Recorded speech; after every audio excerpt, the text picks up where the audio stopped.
Number one, reassure. Number two, stay open. And number three, don't judge. Hey guys, it's Andy, and today I want to talk about finding your voice. And I think that's something that I struggled with growing up. I wasn't always clear, even like physically, like just the way I talk, like growing up a lot of the times. Like I would mumble or like I would talk under my breath. And growing up, I was like one of those, I was like the goth kids, like part of the gothic kids or whatever, like the kids that dress in black and stuff. I have pictures to prove it, but whatever. I was in that group. I wasn't always that way, but I kind of went down that road, and I can't say that I regret it because I did have good times, and I feel like I took pride in expressing who I was and, I don't know, expressing my style, I guess, and just coming to terms with who I am as a person. I don't know if you ever seen the movie Speak. Hey y'all, I forgot where I left off because I had to go take a client really quick. Well, client, but see him more as a friend. Just a friend that, like to get his hair cut. So I had to go do that really quick, so I had to cut the video. I forgot where I was. I think I was talking about finding your voice. It's interesting because when you're a hairstylist, it's like you have to open up to people, you know what I mean? Like, I'm the type of person that, like, I grew up closed in, so I feel like hair cutting for me it could be a good thing for me. It gives you practice opening up to people, and it gives you practice like communicating with people, especially like if you have like communication problems. And I think that's what I was talking about. I forgot where I left off, so what I'm going to do is go back. I'll cut the video again and see where I left off. Okay, I know where I left off. So I was talking about Speak, the movie, or the book. I read the book in high school, and then I saw the movie afterwards. I believe the girl name is Melissa, the main character, Melissa or Melinda. I think it's Melinda. I haven't seen that movie in a while, but basically it's a story about a girl who got raped, and then I didn't get raped. Because I said that my story is similar to hers. In the movie, she got raped, like something traumatic happened to her to where she felt like she lost her voice. Like basically, let me just give you a rundown of the movie, the book. What happened to her is she was just an average girl. You know, she was open, she had friends, she was socializing, whatever. She was, I guess, I don't know if she was popular or not.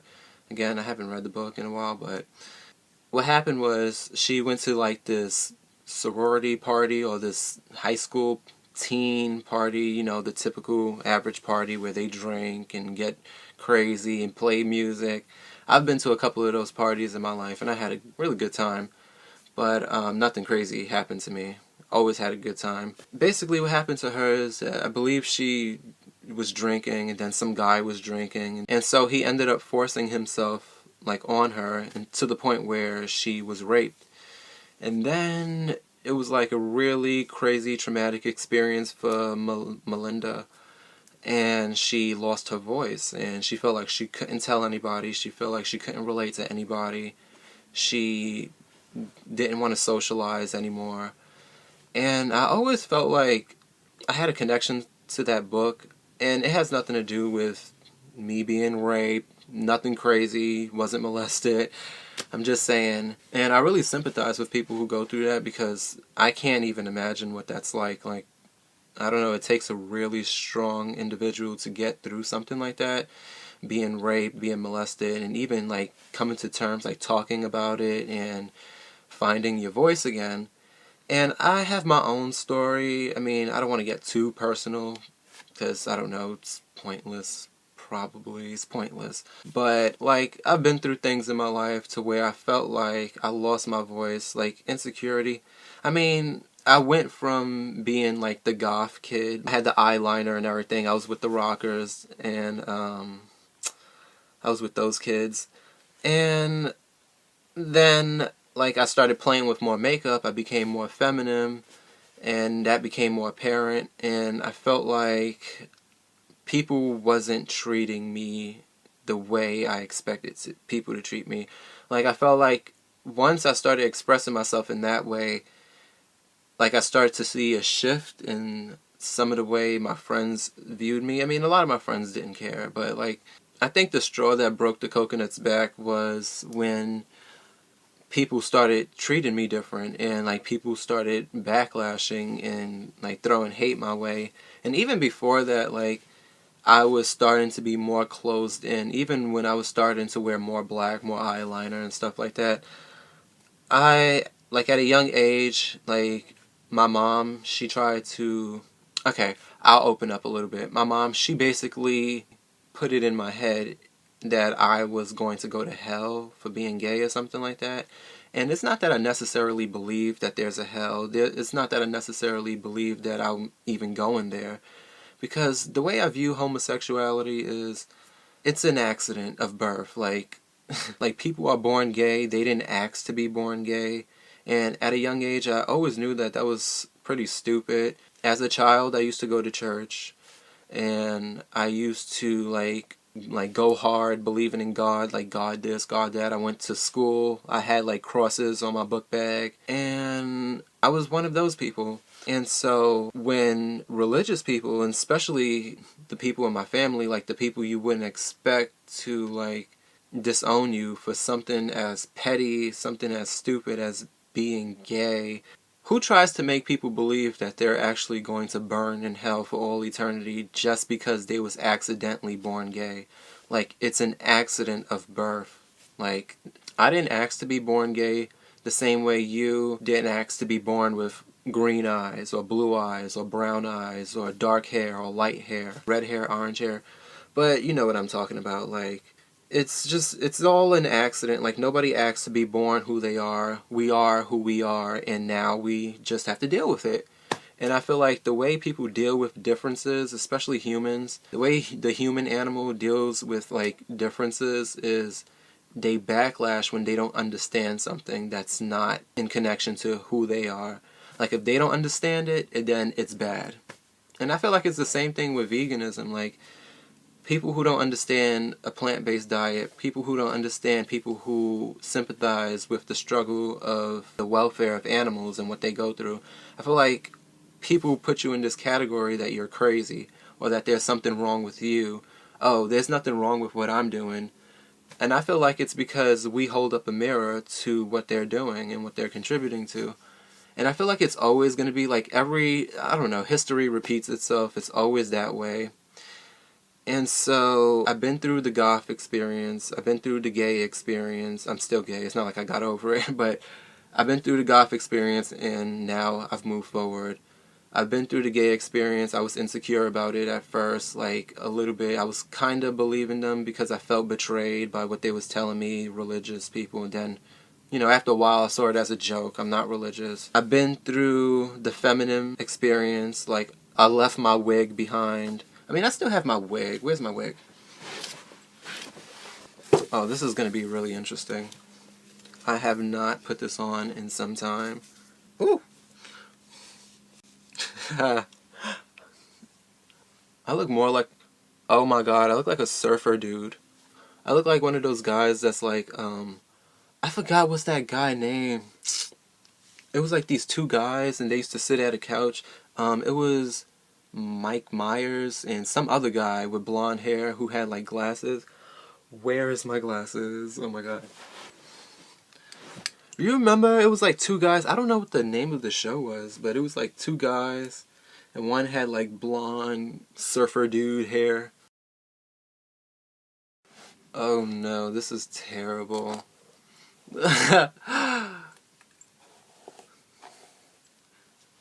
Look at me, I'm Freely the Banana Girl. Oh my god, this is so crazy. I have not put this on in some time. Hey, I still feel like I make a beautiful girl. But yeah, like I was saying, like I left this in the past already. Like, there was actually a time where I actually felt like I was a girl. Like, well, first I started off, I was like, I'm half boy, half girl. Like, that's just who I am. So I'm just gonna, like, that's what I'm gonna run with. But I don't know why, but ever since I went vegan, like, I just didn't really care that much to, like, do the whole girl thing anymore. I feel like I've come to accept myself as a guy. Like, I like being a guy. You know what? I love playing, like, with gender stuff. Like, I don't know. Oh my god. This is so crazy. Okay, I'm gonna take this off because I'm scaring people. You guys are gonna unsubscribe from me. But yeah, there was actually a time I actually felt like I was a girl. Like, I wanted to be a girl. And then, I don't know, once I cut out the dairy, it's kind of like... Because, you know, dairy have, like, hormones. Like, they have added hormones, and they have naturally occurring hormones from, like, the cows, like the female cows. And I feel like those female cows who give out that hormones, I mean, I just don't believe that that's natural for the human body. So I don't know what that was doing to me, but I don't know. But I feel like once I cut out the dairy and once I changed my diet, it's kind of like I started to change how I felt as a guy. But I like this. I like this. I like who I am now. Oh my god, that wig threw me off track. Literally, tracks. Where was I? So like I said, I've been through the goth experience, the feminine experience, the insecurity experience, and now, right now, what I'm going through, I feel like I have to deal with this shit again, with the whole vegan experience. I feel like that's why people refrain from coming into this lifestyle, because they see it as like another hassle. Like, I don't want to deal with another struggle. Like, we already been through gay rights, we already been through the African American experience, the African American struggle, we already been through like racism, heterosexism, we already been through feminism. Do we really have to go through speciesism? Speciesism is actually a word for those of you who don't know. But, like, I feel like people refrain and they don't want to go through that. And I feel like I am the type of person that I'm going to do what's right regardless of how anyone feels about it, regardless of how I feel about it. And because I live for the truth, and that's just what it is. I'm not going to sit around and make excuses for why I'm doing the things that I'm doing. I'm going to take responsibility, and I'm going to change my life. Like, especially when it comes to contributing to someone else's suffering, like, I can't live with myself knowing that I'm doing that. And so becoming vegan, like getting into like the vegan lifestyle, finding your voice is hard because you come into this lifestyle and you don't know really how the situation is going to play out. You don't know how other people are going to approach you about the situation. We've all been through the same questions, like the people who backlash against vegans, people who try to like make it like this big crazy thing. And so I feel like it kind of belittles veganism in a way. And I guess that was the whole goal in the end, to belittle veganism, to make it seem like we're crazy, we're doing something wrong. We're doing something wrong. We're crazy, not contributing to violence. We don't want to eat dead animals. Like, that's just crazy. But the thing is, a lot of us, when we come into this lifestyle, we lose our voices, or we don't know how to find our voices. We don't know where to find our footing. And I think that that's something I'm still learning. That's something that I'm still working on. And you just have to be open and honest.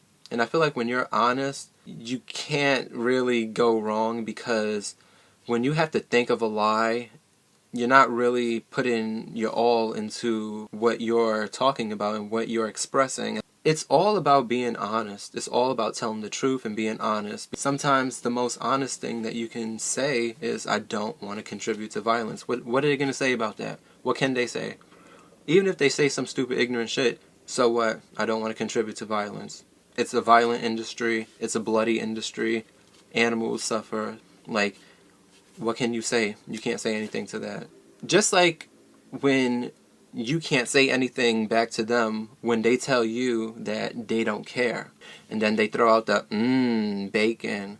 How many times we heard that before? Like the bacon. Like, people who swear they're original, but they're not. But what I'm saying is, when people go down that route, sometimes, like, you can't say anything towards that because they already told you how they felt. So it's not really our places to convince someone at that moment. It's not our places to convert someone. And a lot of the times people see that as a negative thing. And I think that's why people are scared. Nobody wants to be converted. Nobody wants, because they feel like they're being attacked. Like, don't change me. Don't change me. You're trying to change me. And I feel like they feel more compelled to hold on to it even more, to hold on to animal products. And sometimes when you show them that you don't care, I don't care, like, I don't care, like, either you change, like, this is how I see it. This is the truth. This is the information. Either you take it or leave it. I'm not interested in changing you. Because people like to feel special about themselves, a little bit too special. Like, oh, you're not going to change me. You're not going to change me. Like, okay, I'm not trying to change you. Like, my goal isn't to change the entire world. My goal isn't to convince everyone to think like how I think. I would love to see a vegan world, and it's going to happen eventually. I believe that in my heart. Yes, I do. Because the numbers are growing. Pay attention. But my goal isn't to convince you. You, personally, my goal is not to convince you to believe what I believe. Therefore, don't feel so special about yourself. And I feel like don't make other people feel special about themselves, because when they get that, they feel like they have, like, power. Like, oh, like, they can say whatever they want now. They can, like, throw out their stupid bullshit, basically. And so don't give them that. Like, they don't care. Okay, you don't care. I don't care. Like, it's your life. Like, at the end of the day, you have to sit down every day and eat those products, not me.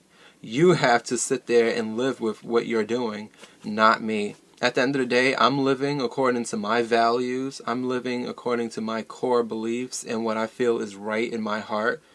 And I just don't believe that it's right to take the life of an intelligent pig or an intelligent cow or an intelligent chicken. Like, I don't believe it. So I'm not going to contribute to that, and there's just no going around it. There's no excuses.